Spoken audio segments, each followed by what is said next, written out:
mesdemoiselles et messieurs, bonsoir. Kolda Communication vous présente votre édition périodique d'information locale, la deuxième du genre. Les titres. Les femmes de Kolda ont célébré la Journée internationale de la paix. Le programme d'appui au développement agricole et à l'entrepreneuriat rural, le PADAER, a procédé à la pose de la première pierre pour la construction de poulaillers et de bergeries pour des bénéficiaires du volet élevage de ce programme. Dans le cadre de l'autonomisation des femmes du Fouladou, Tidjane Taba, président du mouvement CAP 21, a mobilisé des ressources pour aider ces dames à subir un renforcement de capacité en technique de transformation des produits locaux. En marge de sa tournée économique, Modou Diagne Fada avait présidé un meeting politique. Les Koldois étaient sortis massivement pour écouter le président du LDR-Yessal qui a émis un appel autour du Benno Bokk Yakaar pour une victoire éclatante de la mouvance présidentielle aux prochaines locales. Le développement dans un instant.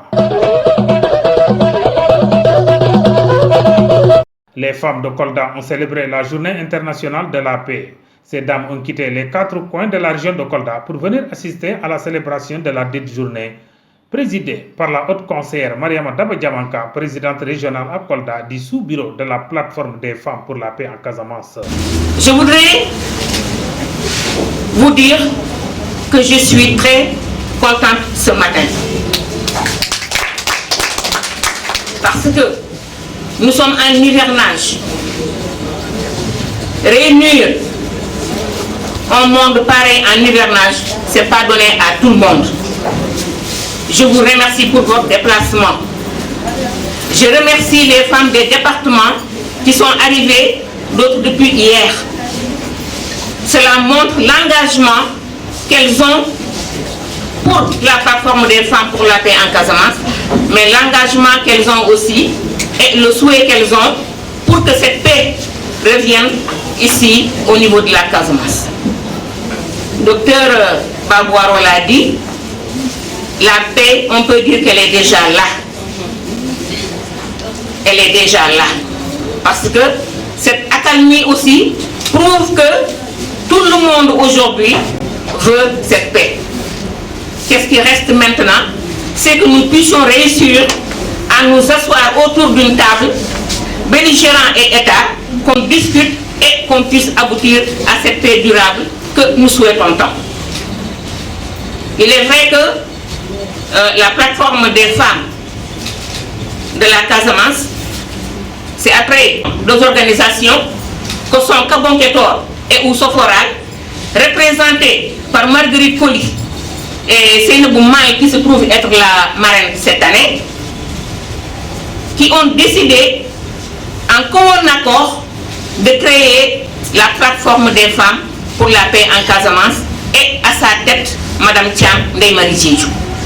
Le programme d'appui au développement agricole et à l'entrepreneuriat rural, le PADAER, a procédé à la pose de la première pierre pour la construction de poulaillers et de bergeries pour des bénéficiaires du volet élevage de ce programme. Le PADAER 2 est un projet du ministère de l'Agriculture et de l'Équipement rural qui intervient dans les 4 régions de sa zone d'intervention, à savoir Tambacounda, Matam, Kédougou et Kolda.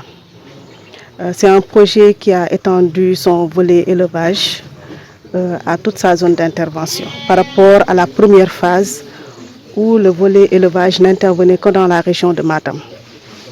Alors, dans ce volet élevage, en plus de réalisations en infrastructures pastorales qui sont prévues dans les 4 régions, il y a également l'appui à l'accès aux facteurs de production pour des ménages vulnérables, des ménages qui sont membres d'organisations de producteurs dans les différentes localités de notre zone d'intervention.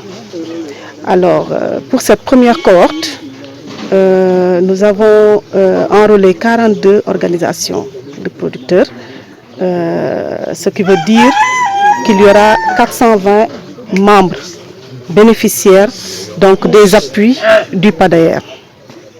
Il s'agit d'appuis à la mise en place de 1000 bergeries, de 1000 poulaillers villageoises améliorés et de 20 ateliers d'embauche dans toute dans la zone d'intervention, donc les 4 régions. Pour la part de Kolda, il s'agira de mettre en place 90 bergeries et 10 poulaillers. Donc pour cette première cohorte. Ousmane Ballo, maire de la commune de Médina El Hadj, se réjouit du choix porté sur les habitants de Saré Maoundé comme bénéficiaires de ce projet. Satisfaction totale par rapport à la population de ma commune. Parce qu'on a reçu vraiment un important programme qui va nous conduire au développement de notre commune.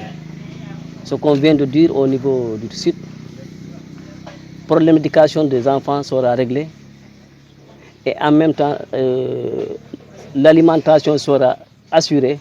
Donc on vous dit que nous sommes satisfaits par rapport à ce programme. Ce programme est très important pour nous et pour ma communauté. Vous savez, c'est deux choses qui s'accompagnent. Si on essaie d'enlever la pauvreté, forcément la sécurité alimentaire a réussi. Raison pour laquelle c'est ces deux choses-là que je vous dis qu'on a réussi à 100% par rapport à ce programme.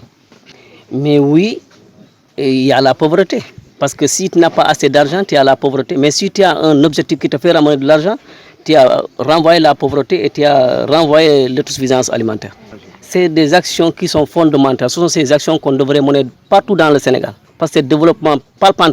Dès que tu le fais déjà, c'est OK. Dans le cadre de l'autonomisation des femmes du Fouladou, Tidjane Taba, président du mouvement CAP 21, a mobilisé des ressources pour aider ces dames à subir un renforcement de capacité en technique de transformation des produits locaux. C'est en partenariat avec le Conseil national des artisans du Sénégal que nous avons initié cette formation-là de 70 femmes, dans lesquelles sont inscrits maintenant quelques jeunes, vu l'importance des prix de la thématique.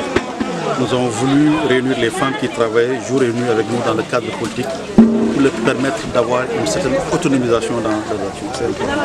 C'est bien de mobiliser des femmes, mais c'est bien aussi d'aider les femmes à se mobiliser à cette formation. C'est des formations extraordinaires. Je pense que les femmes ont pu voir qu'avec peu de moyens, on peut asseoir une micro-entreprise ou bien un microcrédit performant sans pour autant peut-être tendre la main ou sans pour autant faire le rang chez un politique pour avoir de l'argent et faire quelque chose, ou bien sans pour autant faire des lignes dans des institutions de microcrédit et souvent des crédits n'arrivent pas. Ce qui a été mobilisé ici pendant 4 jours, ce sont des produits locaux. C'est des choses qui nous entourent. C'est des fruits, c'est des éléments qui nous entourent tous les jours, dont on n'a jamais pensé qu'un jour on pouvait en faire un produit important pour notre studio. Et c'est en ce sens que je remercie chaleureusement le Conseil national des artisans du Sénégal, parce que ce conseil a pu nous montrer qu'en Casamance, particulièrement et au Sénégal, on peut vivre de ce que nous avons obtenu. Ces femmes que vous voyez sont motivées. Parce que ma motivation importante aujourd'hui, c'est celle de ces femmes-là qui nous entourent. 4 jours, laisser sa famille, laisser son époux, laisser ses enfants, laisser ses activités peut-être primaires, se réunir pour se former, c'est pour préparer leur avenir. Elles l'ont compris. Et moi, depuis notre engagement en politique, nous sommes toujours dit qu'il faut se battre pour que les jeunes et les femmes qui nous entourent puissent être autonomes. C'est important. Aucune femme ne peut dépendre de l'argent de l'homme politique à vie. Aucun jeune ne peut dépendre des 1000 francs, 10 000, 100 000 de l'homme politique à vie. Dans cette période de campagne électorale, c'est important qu'ils aient l'argent de nous, mais je vous jure que le 24 janvier, les Natibere et Morom qui ne répondront pas au coup de fil de Baba ou de toi ou quelqu'un d'autre. Donc avant que cela n'arrive, il faudrait qu'on permette aux femmes et aux jeunes qui nous entourent tous les jours d'être indépendants. La porte-parole des femmes extériorise leurs sentiments après cette session de renforcement de capacité. La formation, c'est pour la transformation des produits locaux, comme je l'ai dit tantôt. On a transformé, on a fait des savons, de la crème de moustique. On a fait aussi des céréales comme des tchakri, du couscous et également du fondé comme on l'appelle. Donc c'est ça, ça a commencé depuis le vendredi. Donc la formation elle est bénéfique dans le domaine de nous en tant que femmes au foyer. C'est bénéfique aussi dans le commerce. Par exemple ceux qui ont des GIE, ou bien même personnellement, tu peux. Bien sûr, elle participe à la lutte contre la pauvreté. Par exemple, si tu fais ton savon, par exemple, tu dépenses maximum 20 000, tu revends à peu près vers 50 000 minimum. Donc tu as un bénéfice de 30 000. Donc ça lutte contre la pauvreté et il y a beaucoup de gens qui n'ont pas de métier. Donc ça participe également au niveau de l'emploi. tu as un emploi, tu transformes tes produits locaux. On a utilisé des feuilles, des arbres qu'on a utilisés avec du savon. Bien sûr, les produits locaux participent au développement, bien sûr, parce qu'on a utilisé des arbres, des feuilles, des écorces, des racines, des arbres qu'on a utilisés pour fabriquer du savon. Donc ça, c'est très important. Idem pour des femmes du camp de Mamboy Diao qui, à leur tour, avaient bénéficié, elles aussi, d'un renforcement de capacités en technique de transformation de céréales. La rencontre d'aujourd'hui, c'est la clôture. C'est la clôture de la formation des femmes. 20 bénéficiaires qui ont suivi une formation transformation céréales locales. Aujourd'hui, elles ont fini les 10 jours. Donc c'est pour cela qu'on a organisé cette cérémonie pour voir ce qu'elles ont fait, les produits qu'elles ont eu à transformer. Vous savez, quand on parle d'autonomisation des femmes, il faut qu'on commence par l'entrepreneuriat. Et l'entrepreneuriat, c'est ça. Il faut former les femmes, les capacités pour qu'elles puissent aujourd'hui atteindre l'autonomisation, comme le veut tout le monde. Parce que nous savons que la femme, elle est au début et à la fin de toute chose. C'est bien de faire la politique, mais c'est bien aussi de la faire autrement. Et vraiment, moi je vois qu'il n'y a que les femmes qui peuvent vraiment développer ce pays-là. Vous savez, former des personnes pendant 10 jours et ne pas les prendre en charge, c'est difficile. Il a pris la prise en charge de ces femmes. Et au nom de toutes ces femmes, vraiment, nous lui disons merci. Ce n'est pas cette formation seulement qui est là. On a commencé par une formation en pâtisserie. Nous avons formé 40 jeunes filles. Et ça aussi, c'est grâce à lui. Avec le soutien de l'ONFP, parce que c'est un partenariat en fait entre l'ONFP et le réseau Ballo Fouladou. Le responsable politique du quartier Sikilo, Abdourahmane Baldé, dit Abou, accompagné d'une importante délégation, a effectué une visite de courtoisie auprès des notabilités, des leaders d'opinion, des groupements féminins, des quartiers de Ilel et de Medina Chérif. Nous remercions le groupement de Ilel, le groupement Sop Sadjeker. Voilà, il y a également le groupement Nop Sadjeker à 6 km. Mais ici à Ilel, nous avons le groupement Sop Sadjeker. C'est le groupement Sop Sadjeker que nous sommes venus aujourd'hui transmettre les salutations, les remerciements et les encouragements du professeur Moussa Baldé, ministre de l'Agriculture et de l'Équipement rural. D'abord pour continuer à lutter contre la Covid et la bouteille hors de ce pays, mais également pour leur demander de continuer donc à sensibiliser, mais surtout à continuer les actions de développement. Elles nous ont fait part du premier fonds qu'elles ont reçu et elles en ont fait un très bon usage. Donc au nom du ministre, le professeur Moussa Baldé, président du conseil départemental, on les remercie, on les félicite. Et elles avaient fait une autre demande, on a rendu compte au professeur qui a déjà pris en charge cette doléance.